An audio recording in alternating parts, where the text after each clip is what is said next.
তো guys, good evening সবাইকে। তোমরা সবাই কেমন আছো?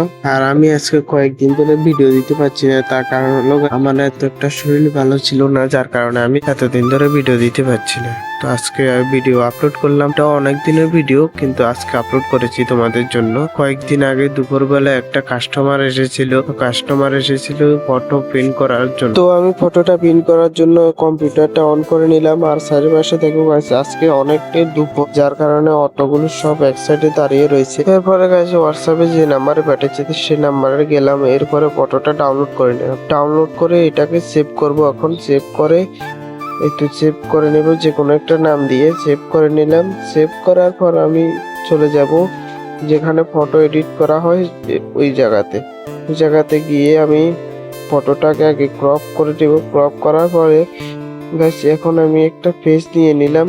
তো এই নিউ পেজ একটা নিয়ে ওইখানে আমি পাসপোর্ট সাইজ ফটো ফ্রেমের মতো করে বের করবো, এরপরে প্রিন্ট করে দেব। প্রিন্টের সাইজটা গ্লাসি পেপার, যার কারণে আমি গ্লাসি পেপার সিলেক্ট করে আমি প্রিন্টে দিয়ে দিলাম। তো প্রিন্টে দেওয়ার পর দেখো গাইস প্রিন্ট হয়ে বাইরে যাচ্ছে।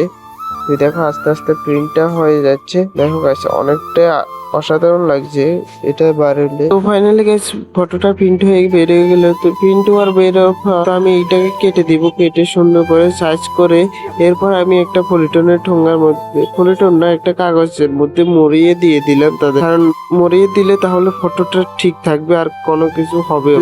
দেখতে পাচ্ছ দাদাটা ফটোটা নিয়ে চলে গেছে। তো গাইস তোমরা সবাই দেখতে পাচ্ছ দাদাটা চলে যাচ্ছে, আর আমিও এর মধ্যে পিসিটা এগুলো সব ফটোগুলো আনসেভ করে এরপরে আমি শাট ডাউন করে দিব, কারণ শাট ডাউন করে দিয়ে আমি বসে থাকবো এক সাইডে গিয়ে আরেক দোকানে গিয়ে। তো গাইস আবার নেক্সট ভিডিওতে দেখা হবে, ততক্ষণ বাই গাইস।